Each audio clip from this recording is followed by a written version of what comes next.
What does it mean to focus on what you can control?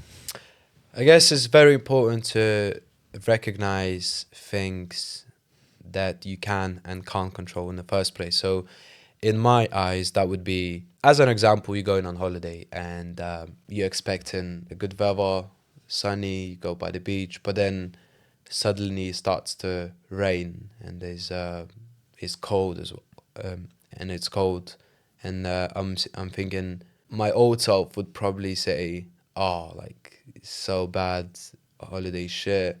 I'm not really enjoying this anymore," just Okay. because of the outside outside situations.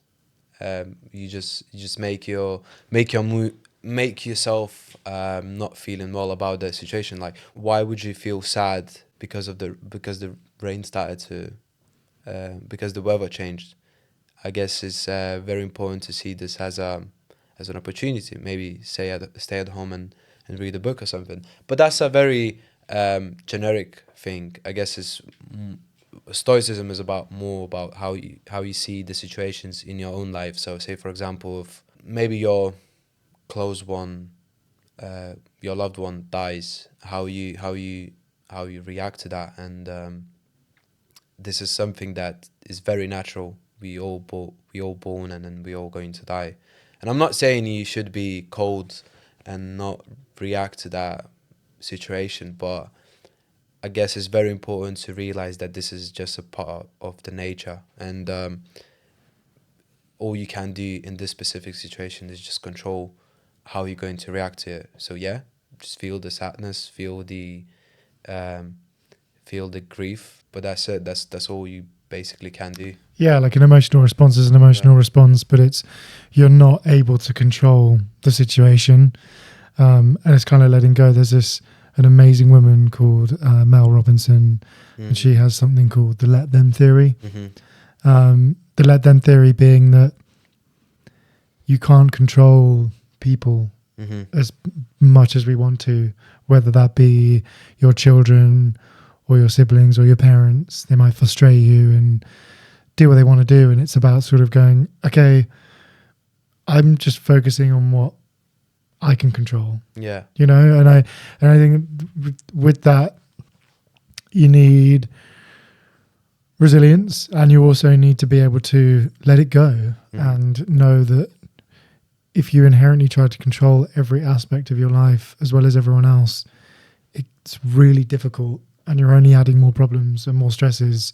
It's focusing on what you can control. Yes, by all means, if you've got an emotional response to something, whether that be like letting that happen. Yeah. But there's no point trying to control the situation or others. I think that's the key to understanding more about yourself and also putting yourself first.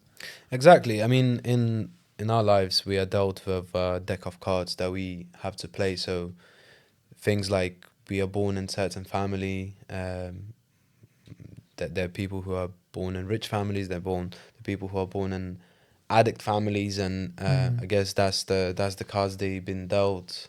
That's the life cards they've been dealt, and everyone is just have to sort their situations in their own ways. Is what Stoicism tries to explain, that if you're born in an addict family, your only reaction is, how can I get out? Like, your only response to that should be, how can I get out of this, and how can I make myself better, not to be like my family, not just being a victim about it and just trying to blame other people because you were born in that family. Yeah. Yeah, I totally agree. And it's about focusing your attention and your resources on what's important, and inherently that is on what you can control. Because I think a lot of the time we try and spend a lot of our time on things that we can't, and I think that will only get you further down a path of self-doubt. Because I think when I was just trying to control every aspect of my life, it felt overwhelming. Yeah. And I think the moment where I was kind of took that response of like, let let them, the people in my life, control themselves. You know, Yeah. it's up to them. I can't make anyone happy. Yeah. It's up to them. That's it. It gave myself more love for me, in that I was like, okay, if I can spend time on what I control, then I can. It's giving yourself that self-love. And I think it's doing it from a place of that. Yes, it feels right.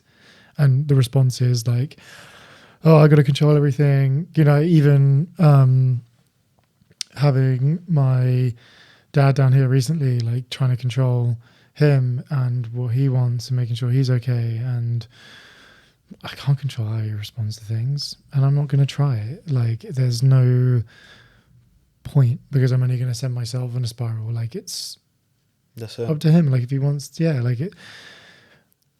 And I try and practice that more, because I'm definitely one of those people that will try and control situations. Oh yeah, absolutely. Like, even if I look at my own business and staff, my business being my baby, in that it's something that I can control because I do have control over, but there's some things that I can't.